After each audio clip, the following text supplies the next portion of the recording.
Hello दोस्तों, मैं लवलेश झा स्वागत करता हूं आपका अपना YouTube channel LK Jha classes में। दोस्तों, लुसेंट के वस्तुनिष्ठ प्रश्न के क्रम में आज से मध्यकालीन भारत के इतिहास के महत्वपूर्ण प्रश्नों पे हम जिक्र करेंगे। और इससे पहले एक बात मैं बता दूं कि लुसेंट के वस्तुनिष्ठ प्रश्नों का आधुनिक भारत के इतिहास में जितने भी उसके महत्वपूर्ण प्रश्न हो सकते थे उनका वीडियो अपलोड कर दिया गया है, जिसका लिंक इसके डिस्क्रिप्शन बॉक्स में दिया गया है। वहां से जाकर के आप बारी बारी से देख सकते हैं। और आज से शुरू करते हैं मध्यकालीन भारत। उसका पहला अध्याय है पूर्व मध्यकाल 650 ईस्वी से 1206 ईस्वी, जिसका प्रथम भाग होगा उत्तर भारत यानी राजपूत काल। तो चलते हैं, आज का पहला प्रश्न शुरू करते हैं। प्रश्न संख्या 1, पूर्व मध्यकालीन भारतीय इतिहास में 750 ईस्वी से 1200 ईस्वी तक का समय मुख्यतः माना जाता है उत्तर भारत के संदर्भ में। ऑप्शन ए संक्रमण काल, बी राजपूत काल, सी भारत पर तुर्क आक्रमण का काल, या डी उपर्युक्त सभी। तो इसका सही आंसर होगा ऑप्शन नंबर बी राजपूत काल। मध्यकालीन भारत के इतिहास में 750 से 1200 ईस्वी तक के काल को राजपूत काल कहा जाता है। प्रश्न संख्या 2, 712 ईस्वी में सिंध पर अरबों के आक्रमण के समय वहां का शासक कौन था? ऑप्शन ए दाहिर, या बी दाहिर, सी चच, या डी राय सहसी। तो इसका सही आंसर होगा ऑप्शन नंबर बी दाहिर। 712 ईस्वी में सिंध पर आक्रमण के समय वहां का शासक दाहिर था। भारत पर प्रथम मुस्लिम आक्रमणकारी मोहम्मद बिन कासिम था, जिसने 712 ईस्वी में सिंध के राजा दाहिर को पराजित कर ठट्टा के पास देवल बंदरगाह को जीत लिया, और इस युद्ध को रावण का युद्ध भी कहा जाता है। चलते हैं प्रश्न संख्या 3। सर्वप्रथम भारत में जजिया कर लगाने का श्रेय सिंध के विजेता मोहम्मद बिन कासिम को दिया जाता है। उसने किस वर्ग को इस कर से पूर्णतः मुक्त रखा? ऑप्शन ए मुसलमानों को, बी बौद्धों को, सी ब्राह्मणों को, या डी निम्न जाति के लोगों को। तो इसका सही आंसर होगा ऑप्शन नंबर सी ब्राह्मणों को। प्रश्न संख्या 4, किस ग्रंथ के उल्लेख के आधार पर यह माना जाता है कि मलेच्छों के अत्याचार से त्रस्त होकर महर्षि वशिष्ठ ने अत्याचारियों के विनाश हेतु आबू पर्वत पर एक यज्ञ किया एवं यज्ञ के अग्निकुंड से 4 राजपूत कुल परमार, चालुक या सोलंकी, प्रतिहार एवं चौहान का जन्म हुआ? Option A Manusmriti, B Ramayan, C Prithviraj Raso, या डी राजतरंगिणी। तो इसका सही आंसर है option number C Prithviraj Raso. Prithviraj Raso के लेखक कौन है? चंद्रवरदाई। राजतरंगिणी के लेखक कलहन। प्रश्न संख्या 5, दिल्ली का दिल्ली नगर की स्थापना की थी? ऑप्शन ए चौहानों ने, बी तोमरों ने, सी परमारों ने, या डी प्रतिहारों ने। तो इसका सही आंसर है ऑप्शन नंबर बी तोमर। तोमरों के द्वारा दिल्ली यानी जो आधुनिक दिल्ली के नाम से जाना जाता है यानी दिल्लिका नगर की स्थापना की थी। प्रश्न संख्या 6, उस शासक का नाम क्या है जिसने विजय स्तंभ का निर्माण कराया था? Option A Rana Kumbha, B Rana Sanga, C Rana Ratan Singh, या डी राणा हमीर। तो इसका सही आंसर होगा option number A Rana Kumbha. Rana Kumbha ने विजय स्तंभ का निर्माण करवाया था। प्रश्न संख्या 7, निम्नलिखित में से भारत पर पहली बार आक्रमण करने वाला कौन था? Option A Afghan, B Mongol, C Arab, या डी तुर्क। तो इसका सही आंसर है ऑप्शन नंबर सी अरब। अरब के द्वारा भारत पर पहली बार आक्रमण किया गया था। प्रश्न संख्या 8, पृथ्वीराज रासो निम्नलिखित में से किसने लिखा था? Option A Bhavabhuti, B Jayadev, C Chandbardai, या डी बाणभट्ट। तो इसका सही आंसर होगा option number C Chandbardai. Chandbardai के द्वारा ही पृथ्वीराज रासो नामक कृति लिखी गई थी। प्रश्न संख्या 9,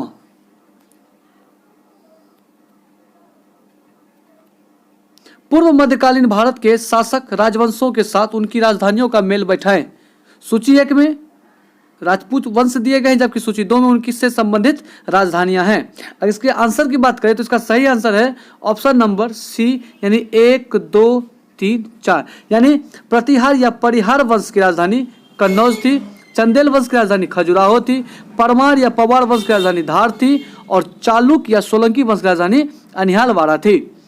प्रश्न संख्या 10, 1100 ईस्वी में निर्मित मंदिर जो भुवनेश्वर के अन्य मंदिरों पर प्रधानता रखता है कौन सा है? ऑप्शन ए राजा रानी मंदिर, बी कंदरिया महादेव मंदिर, सी त्रिभुवनेश्वर लिंगराज मंदिर या डी मुक्तेश्वर मंदिर। इसका सही आंसर है ऑप्शन नंबर सी त्रिभुवनेश्वर लिंगराज मंदिर। प्रश्न संख्या 11, दिलवारा मंदिर कहाँ पर स्थित है? Option A Shravanabelagola, B Parasnath पर्वत, सी इंदौर या डी आबू पर्वत। तो इसका सही आंसर होगा ऑप्शन नंबर डी आबू पर्वत। आबू पर्वत पे दिलवारा का जैन मंदिर स्थित है। प्रश्न संख्या 12, खजुराहो स्थित मंदिरों का निर्माण किसने किया था? Option A Holkar, B Scindia, C Bundela Rajput या डी चंदेल राजपूत। तो इसका सही आंसर है option number D Chandel Rajput. Chandel Rajput के द्वारा ही खजुराहो स्थित मंदिरों का निर्माण कराया गया था। प्रश्न संख्या 13, विजय स्तंभ कहाँ स्थित है? Option A Delhi, B Jhansi, C Chittorgarh या डी सीकरी। तो इसका सही आंसर है option number C Chittorgarh. Vijay Stambh Chittorgarh में स्थित है। प्रश्न संख्या 14, लिंगराज मंदिर की नींव डाली थी? ऑप्शन ए ययाति केसरी ने, बी लाला तेंदु केसरी ने, सी नरसिंह देव ने या डी प्रताप रुद्रदेव ने। तो इसका सही आंसर है ऑप्शन नंबर ए ययाति केसरी ने लिंगराज मंदिर की नींव डाली थी। प्रश्न संख्या 15, सोमनाथ के मंदिर पर 1025 ईस्वी में मोहम्मद गजनी के आक्रमण के समय गुजरात का शासक कौन था? ऑप्शन ए भीमदेव प्रथम, बी भीमदेव द्वितीय, सी मूलराज प्रथम या द्वितीय मूलराज द्वितीय। इसका सही आंसर होगा ऑप्शन नंबर ए भीम प्रथम। सोमनाथ मंदिर पर 1025 ईस्वी में मोहम्मद गजनी द्वारा आक्रमण किया गया था, जिस समय गुजरात का शासक था भीमदेव प्रथम। प्रश्न संख्या 16, हिंदू विधि पर एक पुस्तक मिताक्षरा किसने लिखी है? Option A Nayanchand, B Amoghavarsha, C Vijnaneshwara या डी कंबन। तो इसका सही आंसर है option number C Vijnaneshwara. Mitakshara के लेखक विज्ञानेश्वर हैं। प्रश्न संख्या 17, ब्लैक पैगोडा है? ऑप्शन ए मिस्र में, श्रीलंका में, कोणार्क में या फिर डी मदुरई में। तो इसका सही आंसर है ऑप्शन नंबर सी कोणार्क में। ब्लैक पैगोडा कोणार्क में स्थित है। प्रश्न संख्या 18, सूची 1 को सूची 2 के साथ सुमेलित कीजिए। सूची 1 में राजवंश दिए गए हैं, जबकि सूची 2 में उसकी राजधानियां हैं। तो इसका सही आंसर होगा ऑप्शन नंबर ए 1, 2, 3, 4, यानी चौहान या चाहमान वंश की राजधानी अजमेर थी, गढ़वाल या राठौड़ वंश की राजधानी कन्नौज थी, गुहिलौत या सिसोदिया वंश की राजधानी चित्तौड़ थी, कलचुरी या है वंश की राजधानी त्रिपुरी थी। प्रश्न संख्या 19,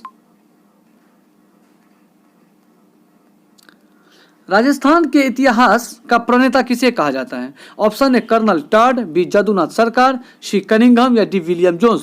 तो इसका सही आंसर है option number A colonel Tod.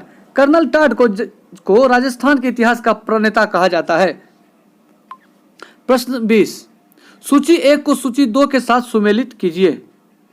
सूची 1 में महत्वपूर्ण राजवंश दिए गए हैं, जबकि सूची 2 में उनके राज्य क्षेत्र दिए गए हैं। अगर इसके आंसर की बात करें तो इसका सही आंसर है ऑप्शन नंबर ए 1, 2, 3, 4, यानी चौहान राजवंश का राज्य क्षेत्र दिल्ली वो अजमेर था, प्रतिहार का कन्नौज, परमार का मालवा और चालुक्य या सोलंकी वंश का काठियावाड़ था।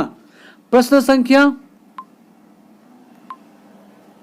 21, सुमेलित कीजिए सूची 1 को सूची 2 से। सूची 1 में महत्वपूर्ण राजवंश दिए गए हैं, जबकि सूची 2 में राज्य क्षेत्र।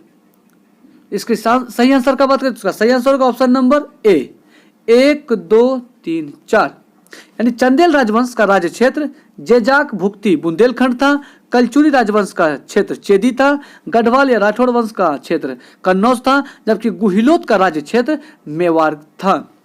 प्रश्न संख्या 22, सुमेलित कीजिए सूची 1 को सूची 2 के साथ। सूची 1 में राजवंश दिए गए, सूची 2 में इसके संस्थापक हैं, और इसकी सही आंसर होगा ऑप्शन नंबर बी 1, 2, 3, 4। चौहान राजवंश के संस्थापक थे वासुदेव, परमार वंश के संस्थापक थे सियक श्री हर्ष, चालुक्य सोलंकी वंश के संस्थापक थे मूलराज प्रथम और चंदेल वंश के शासक थे नन्नुक चंदेल। प्रश्न संख्या 23, कौन सुमेलित नहीं है? एक तरफ राजवंश दिए गए हैं, दूसरी तरफ संस्थापक हैं। चंदेल राजवंश संस्थापक नन्नुक चंदेल, बी कलचुरी राजवंश संस्थापक कोक्कल प्रथम, गढ़वाल वंश के संस्थापक चंद्रदेव या राष्ट्रकूट वंश के संस्थापक विजय। इनमें से अगर सही गलत आंसर की बात करें तो इसका आंसर होगा ऑप्शन नंबर डी यानी राष्ट्रकूट वंश के संस्थापक विजयालय नहीं थे, इसके संस्थापक दंती दुर्ग थे।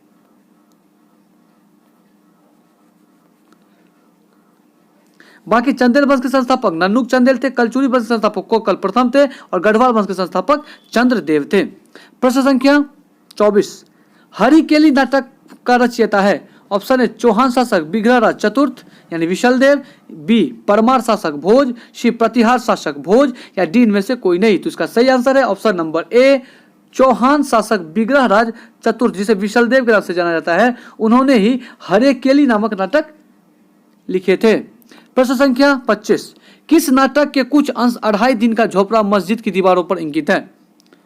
Option A Harikeli, B Nagananda, C Malati Madhav, D इनमें से कोई नहीं। तो इसका सही जवाब है ऑप्शन नंबर ए हरिकेली। हरिकेली के नाटक का कुछ अंश 2.5 दिन के झोपड़ा जो कि अजमेर में स्थित है उस मस्जिद के दीवार पर इंकित किया गया है। प्रश्न संख्या 26, रानी पद्मिनी का नाम अलाउद्दीन खिलजी की चित्तौड़ विजय से जोड़ा जाता है, उसके पति का नाम क्या था। Option A Maharana Pratap Singh, B Ranjit Singh, C Raja Man Singh या डी राणा रतन सिंह। तो इसका सही आंसर है option number D Rana Ratan Singh. रानी पद्मिनी के पति का नाम राणा रतन सिंह था, जिनका संबंध अलाउद्दीन खिलजी की चित्तौड़ विजय से मिलता है। प्रश्न संख्या 27, विक्रमशिला शिक्षा केंद्र के संस्थापक का नाम है। Option A Devpal, B Dharmpal, C Nayanpal या डी नरेंद्रपाल। तो इसका सही आंसर है option number B Dharmapal. Vikramshila शिक्षा केंद्र के संस्थापक धर्मपाल थे। प्रश्न संख्या 28,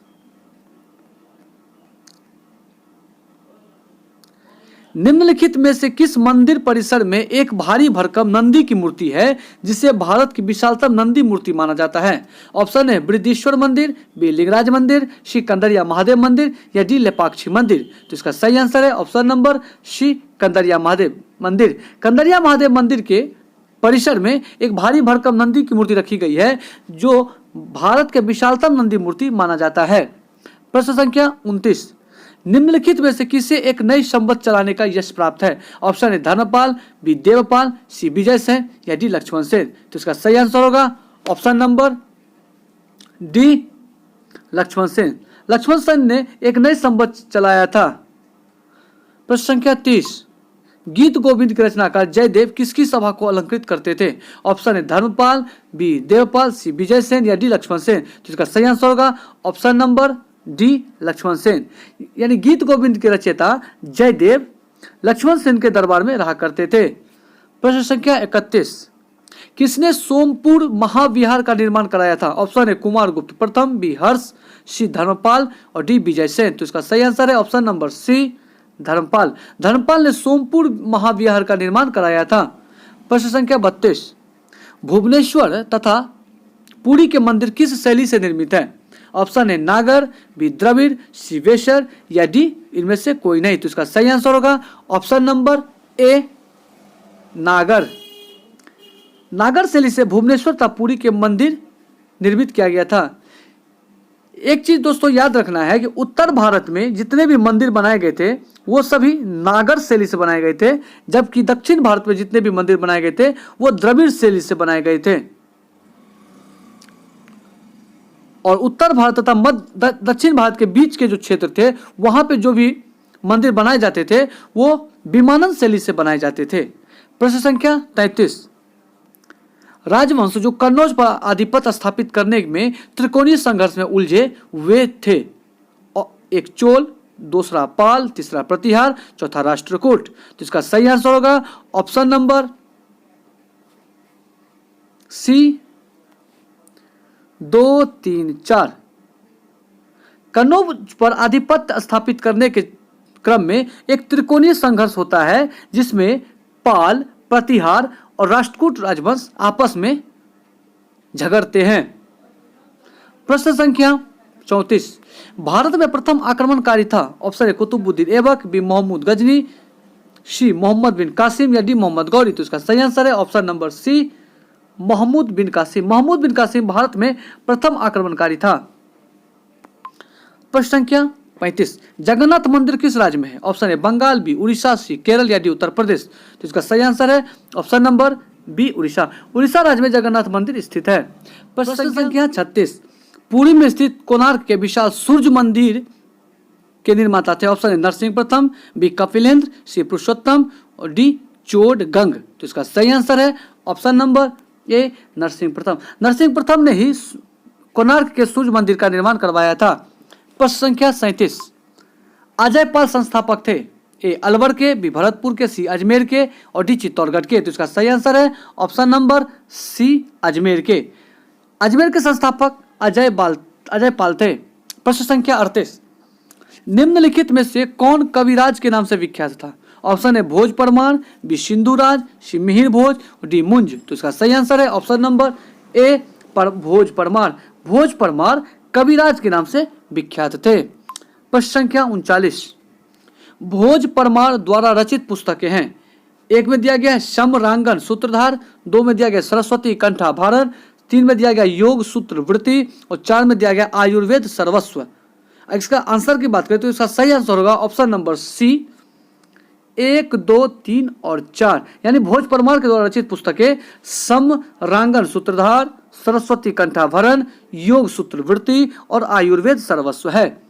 प्रश्न संख्या 40, समरांगन सूत्रधार का विषय है। ऑप्शन है स्थापत्य शास्त्र, बी खगोल विज्ञान, सी योग शास्त्र और डी काव्य शास्त्र। तो इसका सही आंसर है ऑप्शन नंबर ए स्थापत्य शास्त्र।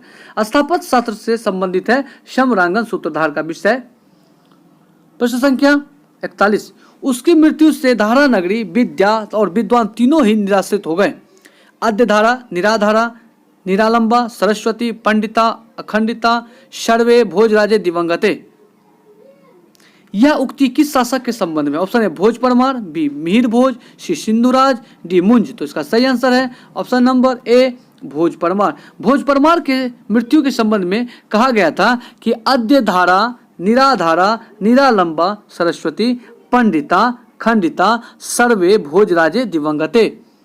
प्रश्न संख्या 42, किस शासक के राज दरबार में जैन आचार्य हेमचंद्र को संरक्षण मिला।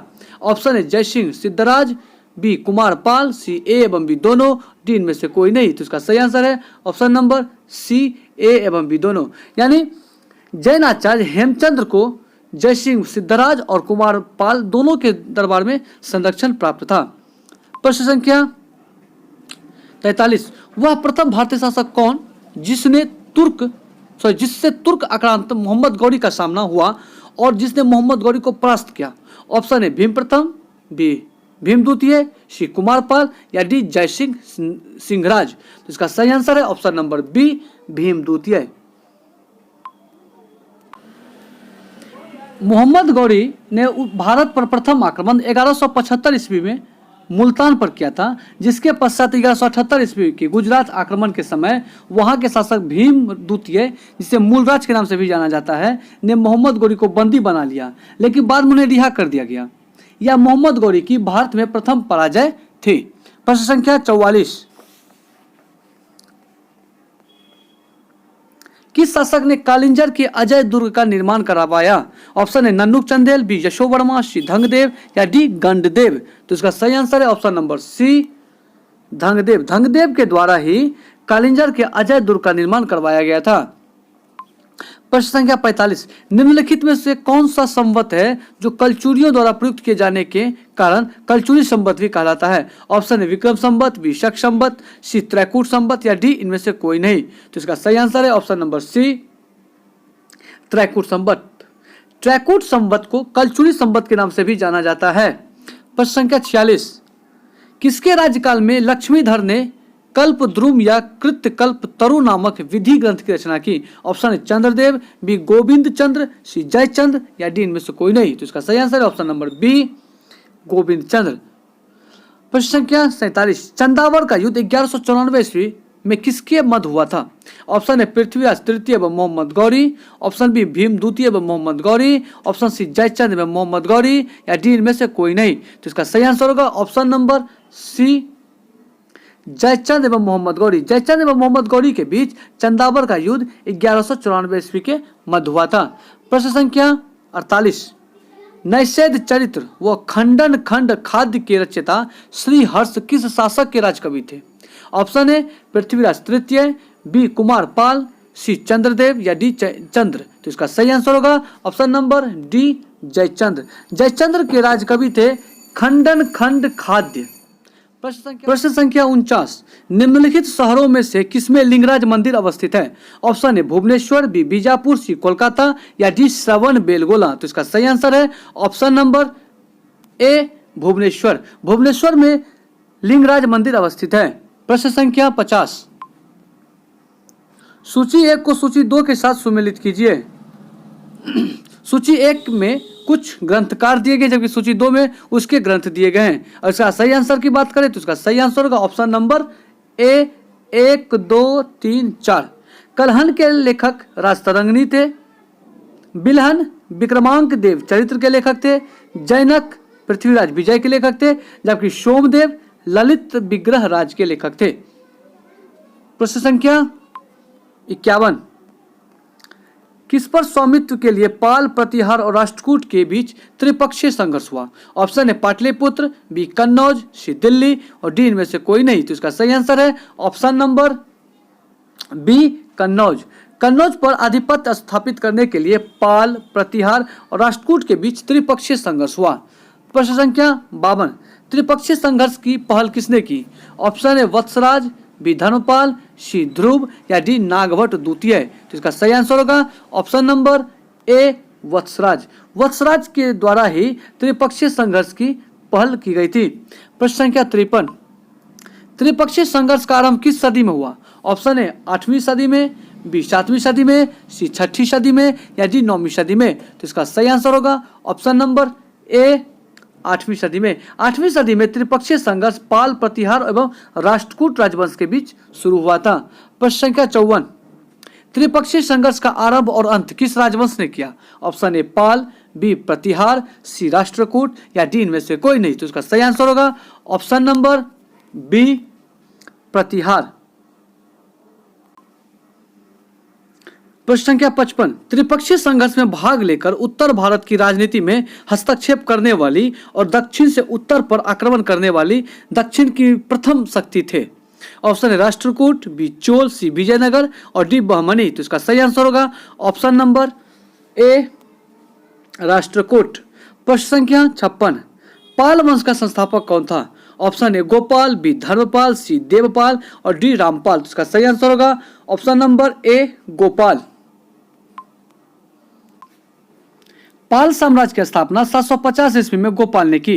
तिब्बती लामा व इतिहासकार तारानाथ के अनुसार गोपाल ने ओदंतपुरी में एक बौद्ध मठ का निर्माण करवाया था। 8वीं सदी में बंगाल में जो आंतरिक अव्यवस्था फैली हुई थी उसे मत्स्य न्याय कहा गया है।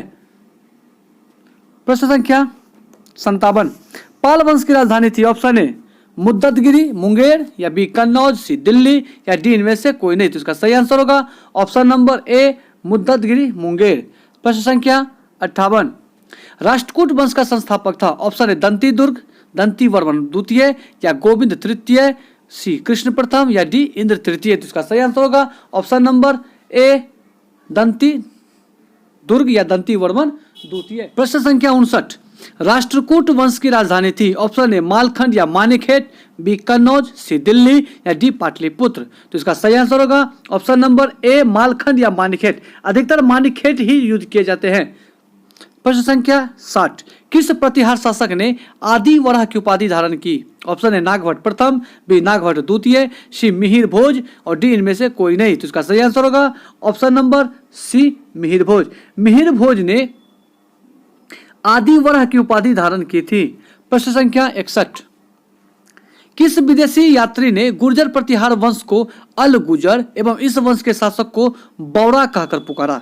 ऑप्शन है सुलेमान, बी अल मसूदी, सी अल बरूनी या डी इनमें से कोई नहीं। तो इसका सही आंसर है ऑप्शन नंबर ए अल मसूदी। अल मसूदी ने ही गुर्जर प्रतिहार वंश को अल गुजर या बौरा कहकर पुकारा। प्रश्न संख्या 62, कर्पूर मंजरी नाटक के रचयिता राजशेखर को किस प्रतिहार शासक ने संरक्षण दिया? ऑप्शन है नागभट्ट प्रथम, बी नागभट्ट द्वितीय, सी महेंद्रपाल प्रथम या डी मिहिर भोज। तो इसका सही आंसर है ऑप्शन नंबर सी महेंद्रपाल प्रथम। पाल वंश के शासक महेंद्रपाल प्रथम के दरबार में कर्पूरी के नाटक राजशेखर को राजाश्रय प्राप्त था। या संरक्षण प्राप्त था। प्रश्न संख्या 63, प्रतिहार स्वयं को डैश का वंशज मानते थे जो राम के प्रतिहार अर्थात द्वारपाल थे। ऑप्शन ए सूर्य, बी चंद्र, सी लक्ष्मण या डी इनमें से कोई नहीं। इसका सही आंसर है ऑप्शन नंबर सी लक्ष्मण। प्रश्न संख्या 64, 750 ईस्वी में बंगाल के पाल वंश की स्थापना करने वाले गोपाल ऐसे शासक थे जिन्हें ए बगैर संघर्ष के राजा घोषित किया गया, बी संपन्न वर्ग के लोगों ने चुना, सी सामंती सरदारों ने चुना, डी उपयुक्त सभी। तो इसका सही आंसर होगा ऑप्शन नंबर सी सामंती सरदारों ने चुना। 8वीं शताब्दी के प्रारंभ में शैल वंश के एक राजा ने पांड्र या उत्तरी बंगाल पर अधिकार कर लिया। कश्मीरी नरेश ललितादित्य मुक्तापिंड और कन्नौज नरेश यशोवर्मन ने भी बंगाल पर आक्रमण किया था। कामरूप, जिसे आज असम के नाम से जाना जाता है, वहां के राजा हर्षदेव ने अवसर पाकर बंगाल को विजित कर लिया, अतः एक दृढ़ शासन शक्ति के अभाव में बंगाल अव्यवस्था और अराजकता का केंद्र हो गया। आक्रमण के इस क्रम में बंगाल में चारों ओर अशांति एवं अव्यवस्था उत्पन्न कर दी, जिससे परेशान होकर सभी सरदारों और जनता ने मिलकर गोपाल नामक व्यक्ति को अपना राजा चुना तथा संपूर्ण बंगाल का शासक स्वीकार कर लिया गया। प्रश्न संख्या 65, किस पाल शासक को गुजराती कवि सोडठल ने उत्तरापथ स्वामीन कहा? Option A Dharmapal, B Gopal, C Devpal या डी इनमें से कोई नहीं। इसका सही आंसर है option number A Dharmapala. Dharmapala को सोडठल ने उत्तरापथ स्वामीन की उपाधि प्रदान की। प्रश्न संख्या 66, 9वीं सदी में भारत आए अरब यात्री सुलेमान ने किस साम्राज्य को रुहमा कहकर संबोधित किया? ऑप्शन ए पाल, बी प्रतिहार, सी राष्ट्रकूट या डी सेन। तो इसका सही आंसर है ऑप्शन नंबर ए पाल वंश। पाल वंश को सुलेमान ने रुहमा कहकर संबोधित किया था। प्रश्न संख्या 67, हिंदू विधि की एक पुस्तक दाय भाग के रचयिता कौन है? Option A Vijnaneshwara, B Manu, C Jimuta Vahana या डी में से कोई नहीं। तो इसका सही आंसर है ऑप्शन नंबर सी जीमूत वाहन। दाय भाग के लेखक जीमूत वाहन है। प्रश्न संख्या 68, रामचरित्र की रचना किसने की? Option A Kalidas, B Vijnaneshwara, C Kautilya और डी संध्याकर नंदी। तो इसका सही आंसर है option number D Sandhyakar Nandi. Ramcharitra Manas अलग है, ये रामचरित्र है सिर्फ। प्रश्न संख्या 69, पाल वंश के पतन के बाद बंगाल का राजनीति नेतृत्व प्रदान किया। ऑप्शन ए सेन वंश ने, बी शर्की सुल्तान ने, सी खिलजी ने या डी में से कोई नहीं। तो इसका सही आंसर है ऑप्शन नंबर ए सेन वंश। पाल वंश के पतन के बाद बंगाल पर राजनीतिक नेतृत्व सेन वंश ने किया। प्रश्न संख्या 70, सेन वंश का संस्थापक कौन था? ऑप्शन सामंत सेन, बी विजय सेन, सी बल्लाल सेन या डी में से कोई नहीं। इसका सही आंसर होगा ऑप्शन नंबर ए सामंत सेन। सेन वंश के संस्थापक सामंत सेन थे। प्रश्न संख्या 71, किसने कुलीन प्रथा अथवा कुलीनतावाद का आरंभ किया? Option A Ballal Sen, B Samant Sen, C Vijay Sen या डी लक्ष्मण सेन। तो इसका सही आंसर होगा option number A Ballal Sen. Ballal Sen ने कुलीनतावाद का आरंभ किया था। प्रश्न संख्या 72, किसने स्मृति ग्रंथ दान सागर एवं ज्योतिष ग्रंथ अद्भुत सागर की रचना की? Option A Samant Sen, B Vijay Sen, C Ballal Sen या डी में से कोई नहीं। इसका सही आंसर होगा ऑप्शन नंबर सी सामंत बल्लाल सेन। बल्लाल सेन के द्वारा दान सागर एवं अद्भुत सागर की रचना की गई। प्रश्न संख्या 73, कश्मीर पर लगभग 50 वर्षों तक शासन करने वाली रानी दिद्दा मूल रूप से किस राजवंश की राजकुमारी थी? Option A Karkota, B Utpal, C Lohar या डी में से कोई नहीं। तो इसका सही आंसर होगा ऑप्शन नंबर सी लोहार। लोहार वंश की राजकुमारी दिद्दा थी जिन्होंने कश्मीर पर लगभग 50 वर्ष तक शासन किया था और ये तीनों राजवंश कश्मीर के ही राजवंश हैं। प्रश्न संख्या 74, कायस्थों का एक जाति के रूप में उल्लेख कहाँ मिलता है? ऑप्शन ए याज्ञवल्क्य स्मृति में, बी पराशर स्मृति में, सी ओशनम स्मृति में या डी स्कंद पुराण में। इसका सही जवाब होगा ऑप्शन नंबर सी ओशनम स्मृति में। ओशनम स्मृति में कायस्थों का एक जाति के रूप में उल्लेख किया गया है। प्रश्न संख्या 75, सूची 1 में दी गई मंदिर निर्माण शैली को सूची 2 में दिए गए उसके प्रसार क्षेत्र से सम्मिलित कीजिए। सूची 1 में है नागर शैली, तो सूची उसके सामने उत्तर भारत में हिमालय से बिंद तक, बेसर शैली बिंद से कृष्णा तक या सी द्रविड़ शैली कृष्णा से दक्षिण में कन्याकुमारी तक। अगर इसका आंसर की बात करेंगे तो इसका आंसर ऑप्शन हो जाएगा ऑप्शन नंबर ए 1 2 3 यानी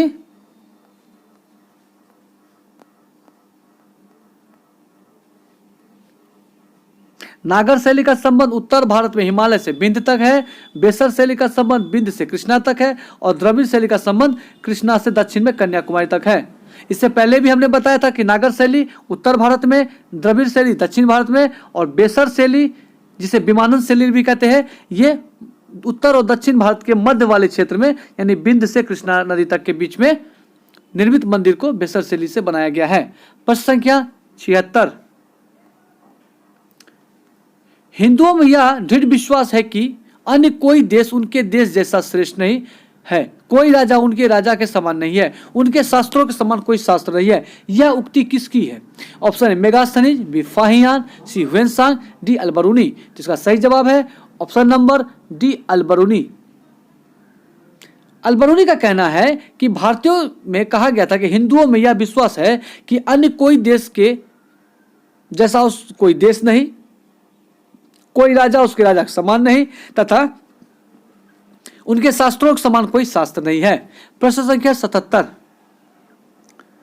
सूची 1 को सूची 2 से सुमेलित कीजिए। सूची 1 में मंदिर दिए गए जबकि सूची 2 में उसके निर्माता हैं। इसके आंसर का बात करें तो इसका सही जवाब होगा ऑप्शन नंबर ए 1, 2, 3 यानी लिंगराज मंदिर जो भुवनेश्वर में स्थित है उसे केसरी नरेश ने बनवाया था। जगन्नाथ मंदिर जो पुरी में स्थित उसको अनंत वर्मा चोडडग जो पूर्वी गंग नरेश थे उसने बनवाया था और कोणार्क का सूर्य मंदिर को नरसिंह देव जो पूर्वी गंग नरेश थे उसने बनवाया था। प्रश्न संख्या 78। गुर्जर प्रतिहार के उज्जैनी शाखा का संस्थापक कौन था? ऑप्शन है हरिश्चंद्र, बी नागभट्ट प्रथम, सी मिहिर भोज और डी नागभट्ट द्वितीय। जिसका सही जवाब है ऑप्शन नंबर बी नागभट्ट प्रथम। नागभट्ट प्रथम गुर्जर प्रतिहार के उज्जैनी शाखा के संस्थापक थे। प्रश्न संख्या 79। खजुराहो के मंदिर का संबंध है ऑप्शन ए शैव संप्रदाय से, बी वैष्णव संप्रदाय से, सी जैन संप्रदाय से या डी इनमें से सभी, ए, बी और सी। जिसका सही जवाब है ऑप्शन नंबर डी